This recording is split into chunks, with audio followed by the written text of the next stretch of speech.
And we're back. Sorry about that technical difficulties there. We just had a little bit of an incident, but we're back, and we're back to discussing this Braves Cardinals series. Excuse me. All right, so Blackberry, like we were saying before, what is your panic level as far as the pitching performance and overall series play against the Cardinals, or is there any? I don't have a panic level. I'm not panicked at all. I'm gonna echo a little bit of what OG Two Hurt said earlier, and my only I'm gonna say resolve is that I have with Soroka. I'm not necessarily. I don't want to say I'm disappointed in Soroka. I mean, because I don't think any of us expected much, Yeah. considering he was out for so long.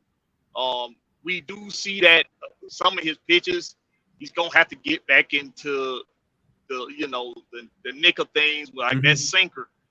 Somebody seen you had caught during that Dodgers series. Was it the Dodgers series? It might have been that first game in that Cardinals series. Yeah. He started the first game of the Cardinals series.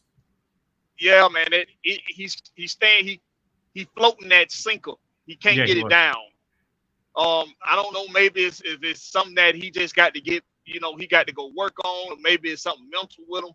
But I mean, that's one of his best pitches. So if he can't get that down, I'm not necessarily worried, but I take pause. That's the best way for me to put it. And with Elder, man, it's just something about the look in that guy. He don't look confident to me right now. It hasn't been that way all season. He had a good start against the Dodgers. He did have a good start, but that third game, man, he just looked nervous out there. And he looked nervous out there before. I don't know. I just don't. What's that? Oh no, I was gonna say normally because Bryce Elder, he might get into some situations with some base runners all over the place, but lately I just feel like he's done a good job limiting the damage. But since this is his, and that's good for him facing diversity now because he hasn't ever had a season where he's taking the ball every 5 days. And the first season he's done that, he's an all-star this year. So I think with Bryce Elder, like him closing. He's having a good season. I don't like him closing. Yeah, but I don't like him closing, man.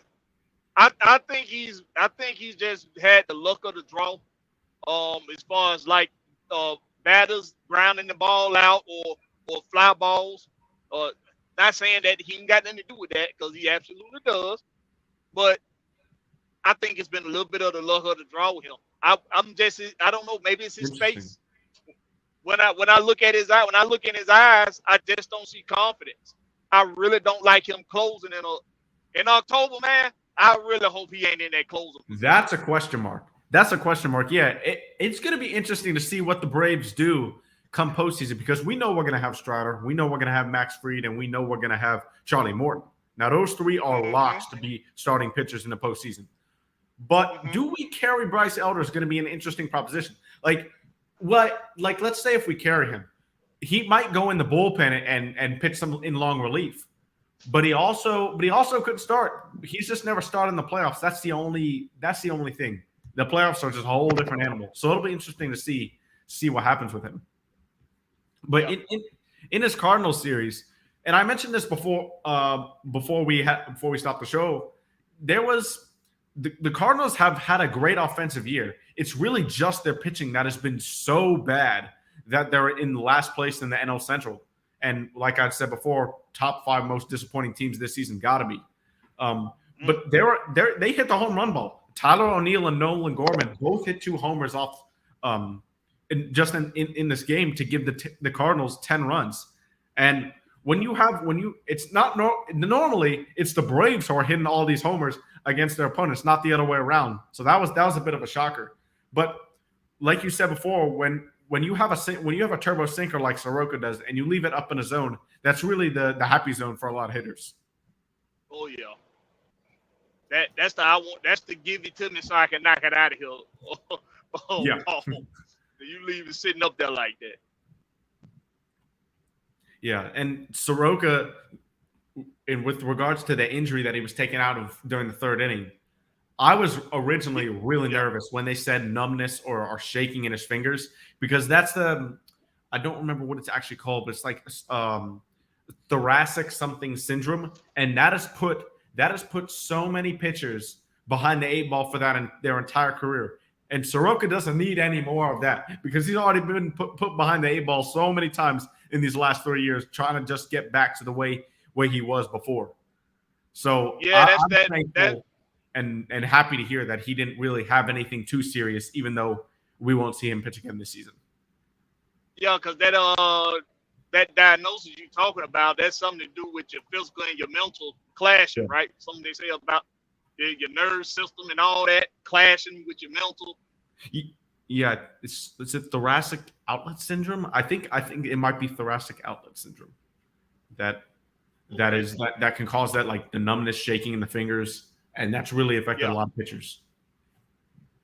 Yeah, but I'm glad he avoided that. Thankfully, it's nothing like that. Yeah. So I'll express my opinion on the pitching now. I think now I'm not concerned. I share the sentiment with you that you over 162 games, you're going to have a couple games like this, or a series like this where the pitching just isn't there. But I will say it is a kind of a common trend where, for Spencer Strider at least, that he really shows up against elite offenses. He's incredible. Now there was this stat I posted earlier where Spencer Strider has been elite against really good lineups. He's had a sub-3 ERA against those lineups, and I have it here. So this is Spencer Strider versus currently teams 500 or better. He's got a 2.63 ERA. He's getting 7 strikeouts per 9 innings, and opponents are hitting under 200 on batting average. Now, if you look at teams currently under 500, that's 11 games. He's pitched to a 6.11 ERA and a 253 opponent's batting average compared to a 2.9 Ks to walk ratio instead of the 7 K walk to ratio that's in over 500 teams. So that's so in other words, he's gonna be the man in October.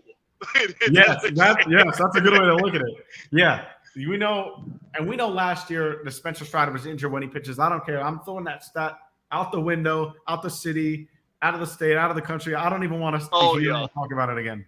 He was still injured. Yeah. So, especially when he throws a 92-mile-per-hour fastball from Spencer Strider. When do you ever see that? So that right.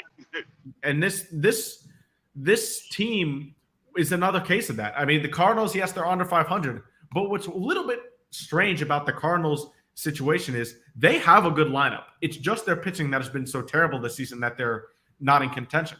But they hit homers, they hit for average. They've got the MVP on their team from last year. They got another top 5 MVP candidate in Nolan Arenado, and they've got a good lineup. They just can't pitch, and it showed. Like the Braves offense did their job this series. I mean, we scored 6 runs in both the first games, and then 8 runs in the last game. So they showed up, but the pitching just needed to be not terrible. It could have been bad, and we still could have won because the Braves just score so well.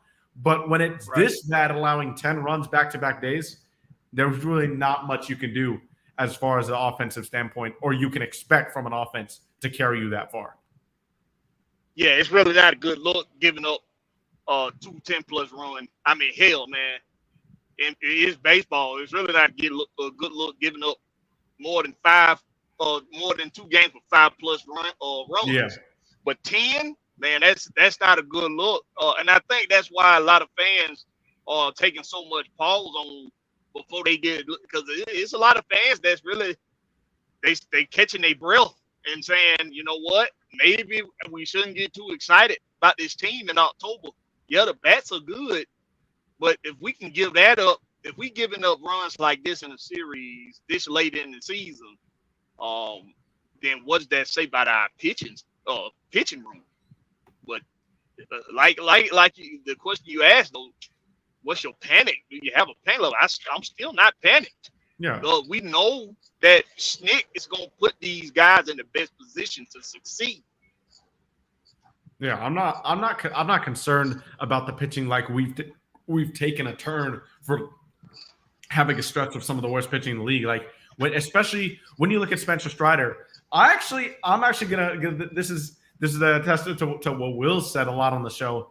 Spencer Strider, low key, has been our most inconsistent pitcher. He's had a good year, but here's what I'll say. Strider, we already know from those stats about the games difference between over 500 teams and under 500 teams. But we also know that Strider can go through these 3 or 4 starts where he'll walk everybody and throw fastballs in the zone instead of, that patented fastball up by the zone where hitters can't catch up to it. But he'll have that for 3 or 4 starts. But then he'll run off a string of 9 or 10, allowing 3 runs or less and going 5 or 6 innings every time and striking out 9 guys at least. So it's often forgotten. But I do think that Strider has had some level of inconsistency this season. Now, the pitching staff as a whole, I don't agree. Max Fried, obviously, he's been injured for most of the season, but he's been good since he's come back. Charlie Morton's been incredible this year. I don't think we could have asked for much more than what Charlie's given us now. Bryce Elder, first year coming off of just some rookie and spot starts, all-star, getting the ball every 5 days, and battling through a bunch of adversity that otherwise a couple years ago we would have just seen the game just fall off the rails. I think this pitching staff's done a great job as a whole. But when you look at him individually, I definitely think Strider has been the most inconsistent pitcher. And he hasn't been that inconsistent. Yes, there are some inconsistencies, but it's not something where you say, okay, he's had a bad year. He's had a great year, Strider has. But overall, I would say he has been the most inconsistent. I think it's really the bullpen fans want to see more consistency out of.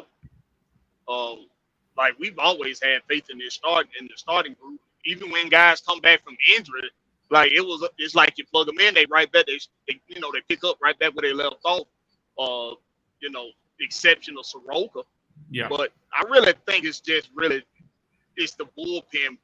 Fans want to see more consistency out of.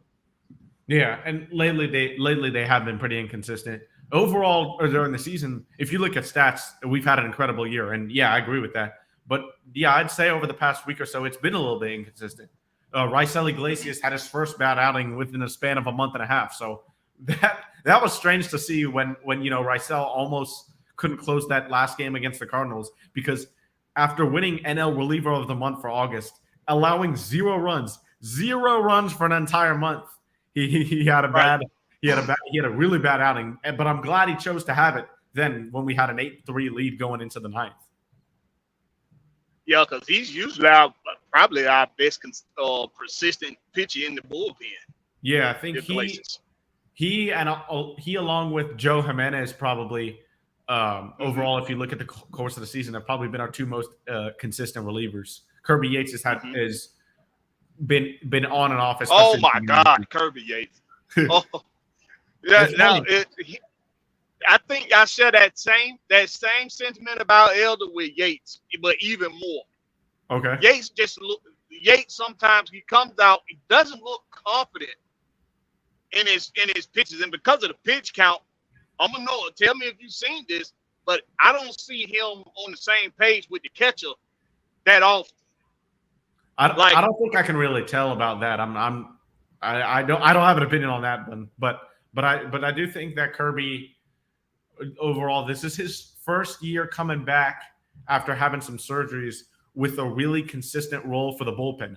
And I think he was a lot of people forget Kirby Yates was the best closer in the league in 2019, I believe. And he won he won a ton of NL relievers of the month. Like he was an all-star that year when he was on the Padres. He was an elite closer. So I think coming back and just being in a more consistent role is something that he's been adjusting to as well over the course of the season. Yep. Damon, what's up with you, Damon? And we got We Talk Hawks TV in here. Damon, this guy, y'all got to check out We Talk Hawks TV. There may be a crossover in the works between We Talk Hawks TV and Georgia Sports Nation come the first week of the Hawks season this year. So I like it. There may be a crossover, but definitely go check out We Talk Hawks TV, guys. Great Hawks content over there, and Blackberry and I sometimes go on that show as well. So if you like a ton of Hawks content and hot takes and just overall great basketball discussion, We Talk Hawks TV is the place to go. So shout out to Mom. But can't wait for that whole season to kick yeah, off, man. hey, Hawks season's gonna be fun this year. We got a lot of stuff going on. But back to this Cardinals series. Now, in the second game, you had the Cardinals hit another 4-homer game against Spencer Strider, and this was, I think this was Strider's worst outing of the year. Do you agree? Yes, absolutely. Yeah, 100%. He just never found a groove. He was walking a ton of guys. Guys were hitting homers on pitches that you normally didn't see. It was just so uncharacteristic of the Spencer Strider that we've seen for the majority of this season. He couldn't find the damn strike box for nothing. No, he couldn't find his zone. He couldn't find his zone for nothing, man. And I think in the beginning, I think he was trying to get him to chase a little bit, because he was just missing so much. That's really what I thought his game plan was. I'm gonna get him. I'm gonna, because of that first game, he was like, "Oh, maybe they feeling themselves. Let me catch them sleeping and get them to chase some of these balls." But they just wasn't biting. No. But then it just kept happening, and you just had to realize, he ain't got it tonight. Yeah, and the 4 Cardinals who hit the homers: Paul Goldschmidt, Mason Wynn, who had his first career home run actually in that second game of the series, Wilson Contreras, and then Nolan Gorman. But I forgot to touch base on this real quick in the first game. Jordan Walker, not the Hawks, the Cardinals right fielder, who's had an excellent rookie year. He's from Atlanta, and he got 3 hits and I think 4 RBIs in his opening game at Truist Park, where he was facing against the team he rooted for as a kid. So that had to feel good. Oh, he's from Atlanta? I didn't know that. Yeah, Jordan Walker's from Atlanta, or he's from Georgia. Okay. I'm not sure if he's from Atlanta, but yeah. But from Georgia though. Okay. Yep. So, but he's been really good for the Cardinals. They know his, and Jeff Rancourt and Peter Moreland were talking on the broadcast both nights. They know the Cardinals know that Jordan Walker's bat is MLB ready. I think it's similar to Vaughn Grissom. I think Jordan Walker has a little bit more power and is more versatile than Vaughn. But similarly to Vaughn Grissom, his defense is the only question mark about him right now in right field. And Vaughn Grissom, obviously, we got the same question. We know Vaughn can hit for average. That OPS might need to be a bit up for Vaughn to, get a consistent role offensively. And we'd like to see a bit more power numbers. But we know Vaughn can play pepper with right field, hit the ball the other way with the rest of them right now. But the defense just isn't there. And that's similar to what the Cardinals are going through with Jordan Walker. Okay. Yeah, so I wanted to just touch base on that because that had to feel pretty special for him coming back and playing his first game in Truist Park against the team he grew up rooting for. Right, and doing pretty well. Yeah. He's destroyed us actually in all the games we faced the Cardinals. If you remember, we actually swept the Cardinals in the second series of the year after winning the series against the Nationals, or way back when in April. So that sounds so long ago. It's really not when you think about the entire. That long, but right. In the terms of in baseball years, it was a long time ago. Yeah, it just feels like years ago at this point. Yeah. And in the third game of the series, we had Adam Wainwright facing the Braves for the last time in his career, and the Braves actually gifted him a portrait of him when he got drafted by the Braves, and Brian Snitker gave it to him before the game. So that was a classy move by the organization, especially a guy like Adam Wainwright. He's going to go into the Hall of Fame most likely. I don't know about first ballot, but I think he will be in there eventually. He's had a great career with the Cardinals, and the Braves greeted him rudely, but still good, still good to see the Braves do a classy move like that and gift him a portrait before the game. Yeah, shout out to old Wayne, man. He had a real good career, man. Yes, he's had. And I wish the Cardinals would have been doing better for him because he's a playoff monster throughout the course of his career. He's been at least. So I would like to see him pitch in the playoffs one more time. But unfortunately, that's not going to happen. Now, on the flip side of this, Max Fried. So this is his 5th or 6th start since coming back, I believe, off the IL. and he Right. gives up 3 runs in 6 innings. Now, all those 3 runs were in one inning. When you look at that on the box score, what does that tell you about Max Fried's start? Just tell me he just had an inning where they got the ball on the bat a few times. That's all it tell me. It was weird. That inning, Max Fried walked with the bases loaded, and then totally out of his character. Yeah, totally out of his character.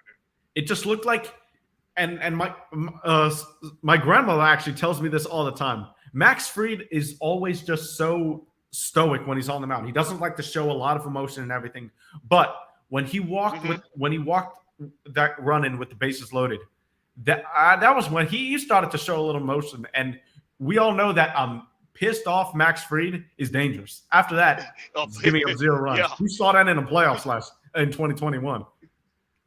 You don't want to piss off Max Fried. He becomes a White Walker.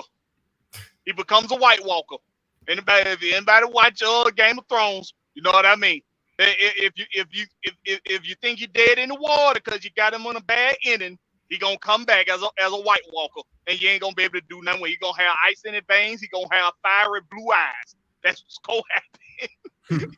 And yeah, this is actually a trend with Max Fried over a couple starts now. He's had got off to a rough start within the first 3 innings. And he had base runners all over the place and kind of like that. But after he has that big inning, he settles down. Now, we'd like to avoid those big innings, of course. But now what is the next step for Max Fried to feel like, okay, I'm back here. I'm ready for this postseason? Because last year, we know both Strider and Fried were injured when they started in the playoffs. What is the key for Max Fried to feel like I'm back? I'm ready completely 100% for these postseason starts come October. I think what he can build on is exactly what we say he needs to fix, and that's when he gives up those big innings, that one big inning. Listen, I feel bad for teams in the playoffs when they get a big inning on Max Fried.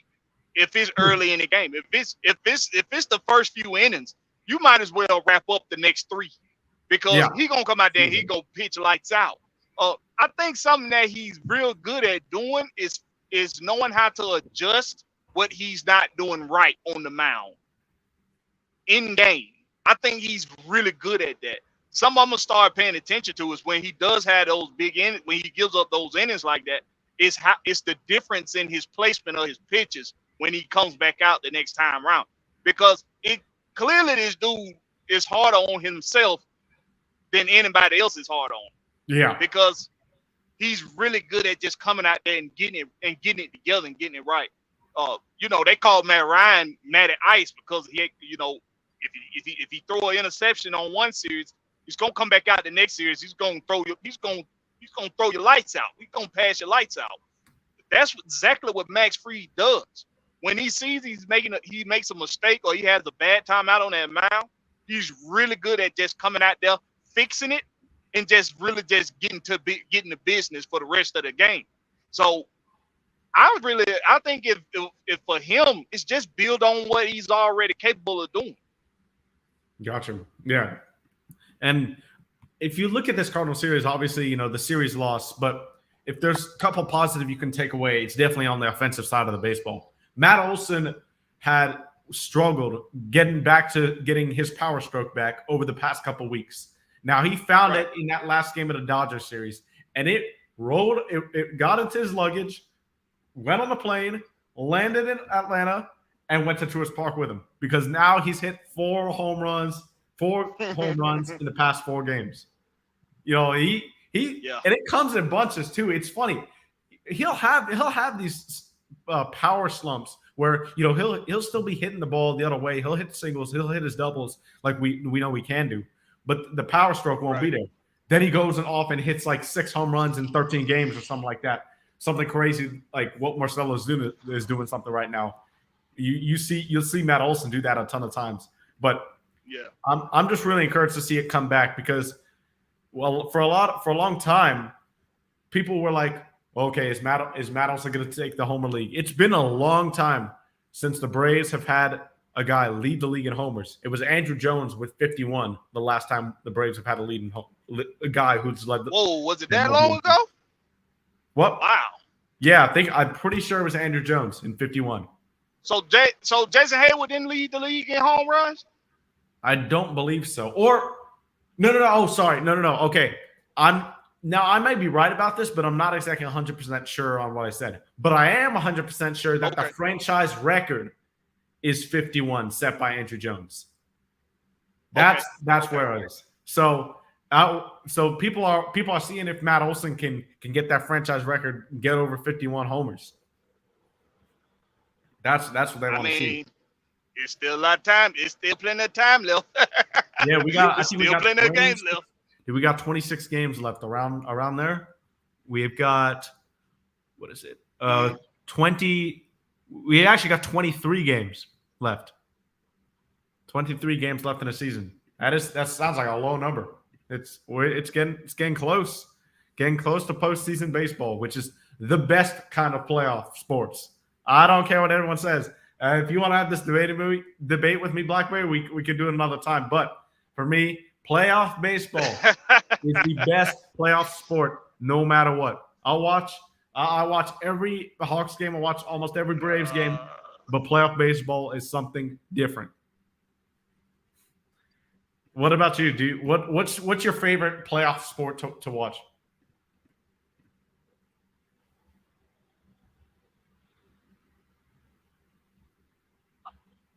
You hear me, Mike? Yep, I can hear you now. You cut out there for a couple seconds. Yeah, I'm going. Yeah, I'm going through a rough spot. I don't know, Mike. NBA playoffs. NBA playoffs, brother. NBA playoffs. I'm sorry. It's the best playoff time in sports. No, I get it. I mean, it's for me. Those are definitely 1 and 2. So for me, I mean, obviously, baseball and basketball are two favorite sports to watch.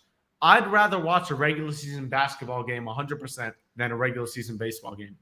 But the difference is for me in the playoffs, a bucket is scored in basketball. It's like, okay, they have a 2-point lead. Okay, so be it.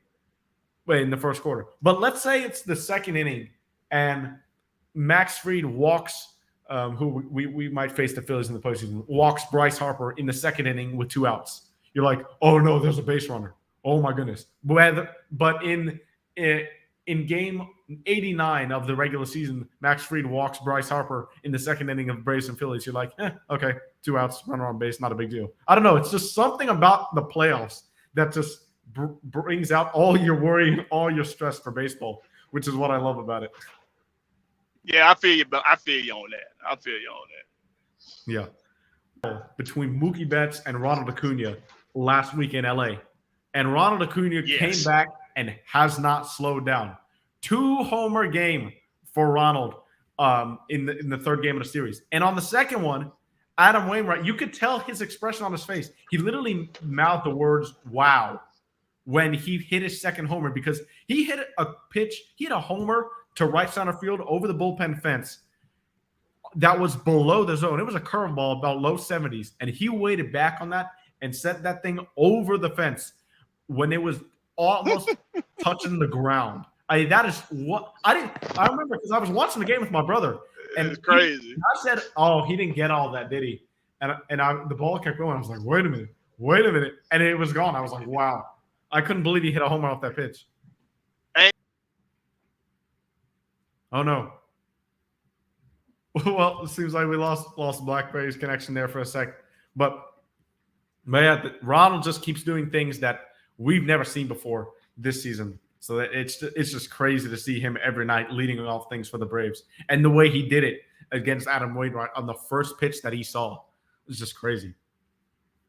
And lastly, I want to speak a little about Michael Harris and just the season that he's had. Because I think a lot of people, when you saw Harris struggling so much like he did for the first 2 months of the season, they were like, does Harris go back to AAA? Does he need to figure out something with his offense? And I think they kept him up there just for his defense because it's so elite. You've seen him make countless plays at center field over the course of the season. And by the way, Tommy Edman plays an amazing center field for the Cardinals. He came up originally as a second baseman, and he's just transitioned beautifully to center field. But I digress. With Michael Harris, he is now batting so well that you would think that he's just been this way the entire season. If you didn't follow the Braves the entire season, you wouldn't know that Michael Harris was below 200 batting average-wise for the first few months. Now, if you look at Michael Harris, he is at 294 for the season. He could get up to 300 after spending the first 2 months sub 200. But raising your batting average 100 points over the course of a season after you have 2 months of at-bats in there, I don't think people realize how great of an achievement that is and how much of an adjustment that takes and mental fortitude to say, hey, you still belong here. Your bat plays here. And Michael Harris has just done an amazing job with that. And he credits Marcell Ozuna a lot for keeping him that way. The guys love Marcell Ozuna, and he's paying it off by showing how well he can hit the ball. I hope he gets to those 40 homers, like I said last week, because he's going to make me look like a genius. So let's see if he can do it.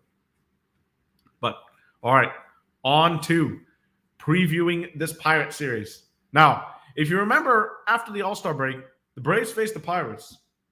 It was not a great series. Now, the Braves split the series, but our pitching was terrible. After that second week of the All-Star break, the Braves actually had the second worst starters ERA. At the bottom were the Pirates. So let's see if our pitching can bounce back and have great performances against the Pirates and against the and bounce back from the Cardinals series as well, because we owe them some payback. Now, Matt Olson, 47 homers. He's 4 away from tying Andrew Jones for the franchise record. Is he going to do it? We'll see, because the Pirates have a good guy on the mound tonight. Mitch Keller is a force to be reckoned with on that mound. He's got a great curveball, great slider. So those are really, really things to keep an eye on with Mitch Keller. Is he leaving the ball up? Because if he does, the Braves will hit a lot of homers tonight, guaranteed. He's given up 20 homers, so he's had trouble giving up giving up the long ball throughout the year. So we'll see if the Braves, who've hit the most homers by far in the league, can take advantage of that. Now, the Braves lineup as a whole hasn't seen Mitch Keller a lot. Ronald Acuna has actually seen him the most and is 3 for 11 with 2 homers off him. So that's a good sign. Matt Olson has also had some good luck against Keller in his career, 2 for 5. But other than that, it's a small sample size. Now, on the other end, Pittsburgh against Bryce Elder, Brian Hayes has the largest sample size of at-bats against Bryce Elder. He's batting 1 for 3. So Bryce Elder is going to have one element of surprise, I guess, if you will, for these Pirates hitters. 3 of them haven't faced Elder in their careers. So Bryce Elder definitely has the pitching matchup on paper when you look at the lineups. And both Mitch Keller and Bryce Elder have had great years. So let's see which off-speed pitcher is going to come up on top. You know that Bryce Elder likes to use that changeup against lefties down and away. Mitch Keller is going to try to get righties to chase that curveball and slider out of the zone to the left-hand batter's box. So can both offenses be disciplined enough to not chase and wait for that mistake by the pitchers leaving the ball up in the zone? That's going to be the key for both offenses tonight. And the Pirates overall, they had a hot start to the season, and they were leading the division after a good chunk of games, really. But they've definitely slowed down.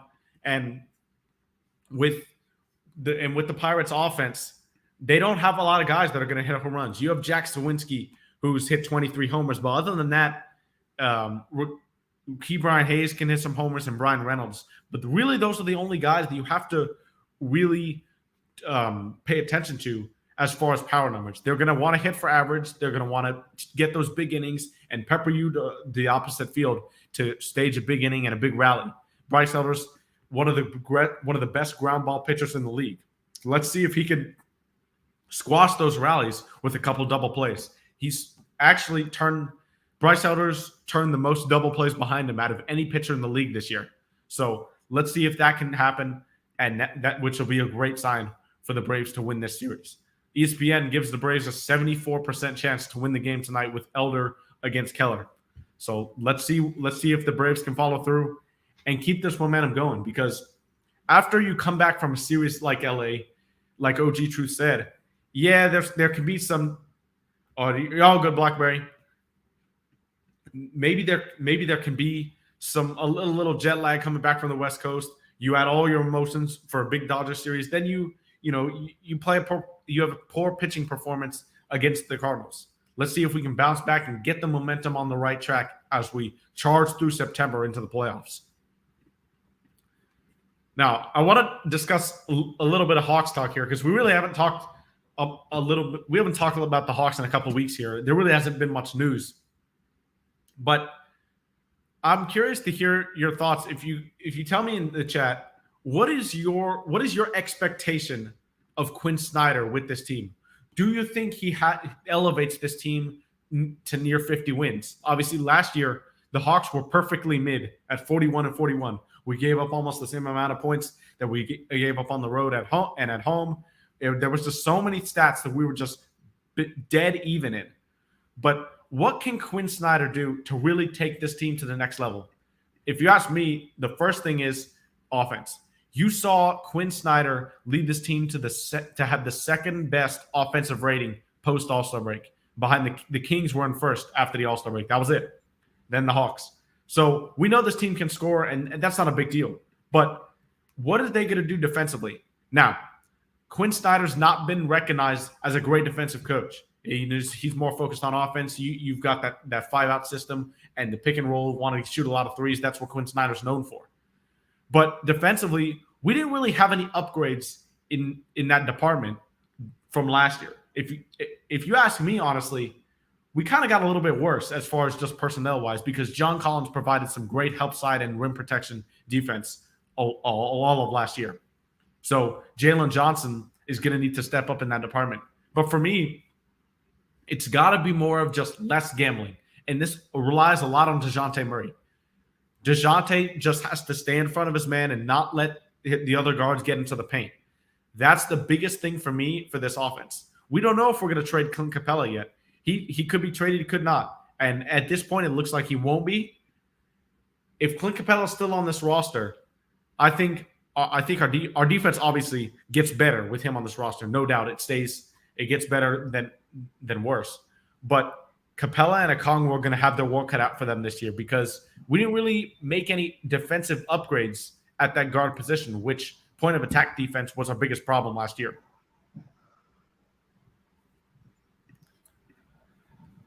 Blackberry, are you there? You said the guard position?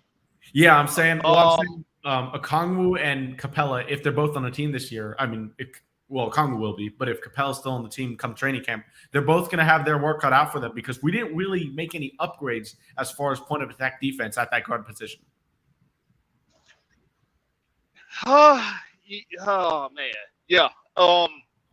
This is the big question mark with the Hawks. Yeah, are we going to be able to hold teams down on the perimeter?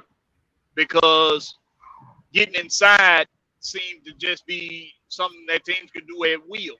Mm-hmm. Getting in the paint all season long.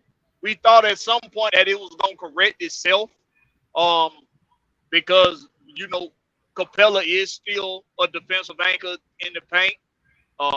We was hoping that DeAndre Hunter was going to eventually get back into his lockdown ways out there on the perimeter. And also with the with one-on-one ball, we was hoping that DeJounte Murray was going to be able to translate some of that passing lane, disrupting passing lanes. We thought he was going to be able to get better at one-on-ones as well, because he's long and he's athletic. But so we thought that it was going to correct itself at some point, but it just never did. And it seemed like because we started putting so much focus on trying to trap guys inside from being able to get in the paint, we started giving up a whole lot on the perimeter. And it was just some nights, Mikey, well, teams like the Detroit Pistons would come in and just shoot us out from the damn perimeter. Or teams like the Knicks will just shoot lights out from the perimeter. Yeah. Teams that we know that aren't good 3-point shooting teams. Yeah, that was the And frustrating part. it was so frustrating to see, and it was like, man, what is it about this defense on this team that teams are able to just get what they want, whether it's from the perimeter or whether it's from the inside? So you have to point at personnel, and I know a lot of us don't like pointing the finger at a Clint Capella or Onyeka Okongwu, but the reality has to set in that maybe they just need the perimeter defense to help them. Yeah, they do. They just need it. They need perimeter defense. Those two guys. Yeah, and something that I don't like what fans do. A lot of times they'll say, "Okay, this is on this guy. This is on this guy." Like you need to be able to. Defense is largely team oriented. If you don't have a great perimeter defense, the centers have to deal with so much paint penetration. They're most likely going to be in foul trouble. Then you look at Clint Capella. You say, "Oh no, he has 3 fouls. What is he doing? He's playing terribly." No, there's a ton of different things that go into that. So I think for the Hawks, the biggest thing is just stay with your man. I know DeJounte loves to be in the passing lanes, and that's his greatest strength on defense. It was great for us last year.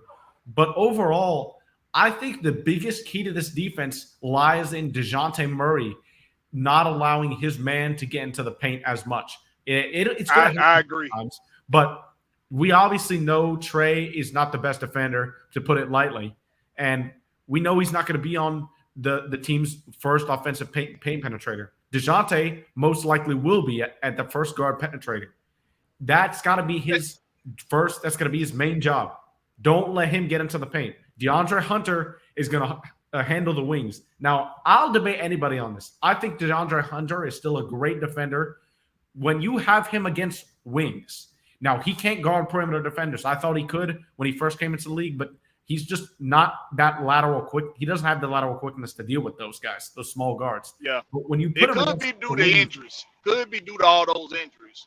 That could have something. It is. Yeah, that's true. But when you have guys like Brandon Ingram, Julius Randle, Kevin Durant, even other guys, he guards Clay Thompson, wings, Paolo Banchero, who had a great rookie season.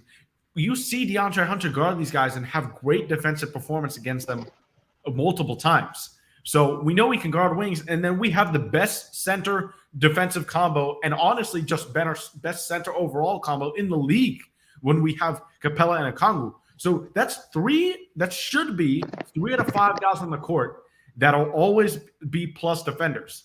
If DeJounte can keep his guy out the paint, I think that'll do wonders for our defense. And I'm not saying it was all DeJounte last year, because it's definitely not. But I think if I'm pinning something that will be the key to having a little bit more success on the defensive end of the floor, DeJounte Murray's man getting out of the paint or keeping from getting in the paint, that's my key.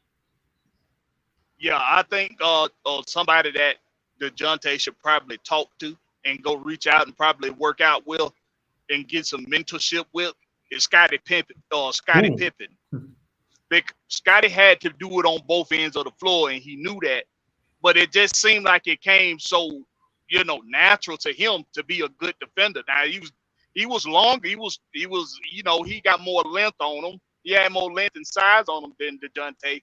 But I think he could give him some tutelage that'll help him on the defensive end and how to be able to still be effective on the offensive end at the same time. Because when a guy gets some kind of when he starts to get that notoriety around the league that he's a good defender, but we also know that he's a playmaker as well. A lot of times they lean so much towards the what's the word I'm looking for? They lean so much toward the reputation that they got, and they rely on the reputation as opposed to making themselves better. Something that a lot of old school players did was they wasn't just satisfied with what they did years before. They made themselves better. The Isaiah Thomases, Michael Jordans, Dennis Rodmans. Yeah, they gained that reputation, but they built on that reputation and didn't just live off of it. So I think somebody he need to talk to is Scottie Pippen in that manner. So, but I agree with you 100% on DeJounte Murray. Gotcha. Yeah, we'll see how that goes. Hopefully, we see a defensive improvement because we know it's not coming from personnel. So it's just got to be the players from last year that's got to just step up. Now on the offensive end, Quinn Snyder really likes to shoot a lot of threes. He likes to play fast. We know that we're going to have a little bit more movement on offense than rather just pick and roll. But how much pick and roll do you think we're going to have? Because I don't think personally, I don't think you can put our biggest weapon over the last 3 years, which is a Trae Young pick and roll. He's one of the top 3 best guards in the league at operating in the pick and roll. I don't think you can take that weapon away too much. I think we'll still run pick and roll a decent amount, but I've talked to some Hawks fans, and especially when we talk Hawks TV, Matt especially, he's saying that we might not even run the pick and roll at all, if at all, maybe just like 15% of the time. Now, personally, I think that's too low. I think we'll still run pick and roll because we have Trae Young. Yeah, that's way too low, man. You got Trae Young. Like you said, this guy is one of the best ever to play the game in the pick and roll game. So if you take that element away from him, you're taking away an element of his game that's going to make your team successful. I think what we should see more, and I think we will, is those off-ball screens and those off-ball picks to set plays up for Trae and for DeJounte to be able to facilitate the ball. So you're gonna see a lot of that on the wing. You're gonna see a lot of that on the baseline. It's gonna help not just those guards, but it's gonna help that front court too. It's gonna help them too. So you just want to be in a pick and roll game mindset when you got Trae Young, but you also want to keep other teams having to move around throughout on the whole floor, not just in one section of the floor. So some of those off-ball picks and off-ball screens on the wing and at the baseline, I think we're gonna see a whole lot more of that under Quinn Snyder. Yep, I think we will too, and that'll help guys like Bogey, AJ Griffin, Sadiq Bey, Jalen Onyeka Okongwu. If he expanded his game to the 3-point line, we don't know how many threes he's going to shoot, but if he shoots like 1 or 2 a game, which I'd be thrilled if he did that. I mean it's gonna help them too with more off-ball movement. Mm-hmm. Any other thoughts before we wrap it up there? The Braves game is just about to start. Yeah, Atlanta Hawks. Kelly Oubre Jr. does not want to be where he. I'm sorry, I'm drawing a blank. What Kelly Oubre Jr. The Hornets. Kelly Oubre. Kelly Oubre Jr. Yeah. He doesn't want to be there anymore. Go get him. Well, I'm trying to think of who we could get for him, but I don't really know his role on this team wouldn't be that secure. That's the only thing. You got Bogey, but he would be a good backup small forward. Because we don't really have that right now. Right now, if we'd be playing Jalen, Sadiq, and one of those guys is going to start at the 4. So we really don't have a backup 3 unless we play AJ Griffin or stagger a ton of minutes. Go get Kelly. I just like the element of that running the floor aspect that I'm just so much of a big fan of when it comes to this team because of DeJounte, because of Trae Young. When we got guys that can run that floor, man, Kelly Oubre brings an element to this game that I really think we could use in the fast-paced game. That's why Jalen Johnson is so good with Trae and DeJounte too, because he's a monster in the fast break. So I can't wait to see what Jalen Johnson does this year. He hopefully takes a big step up. But yeah, I'm excited about Jalen Johnson. Yes, sir. Hawks season is approaching us soon. We got September 23rd media day, so it's approaching fast, guys. So let's see, October 25th opening night. So with that being said, thank you guys for tuning in to Georgia Sports Nation tonight. We're going to be back next week, 6 p.m. Eastern on Friday night. And, well, actually, that date is subject to change. So make sure to take a look out. Make sure to keep an eye out for if the stream date changes. But if not, you can expect us to be back next week If you're on YouTube, don't forget to like, comment, and subscribe, and we'll see you guys next time. Peace. Peace.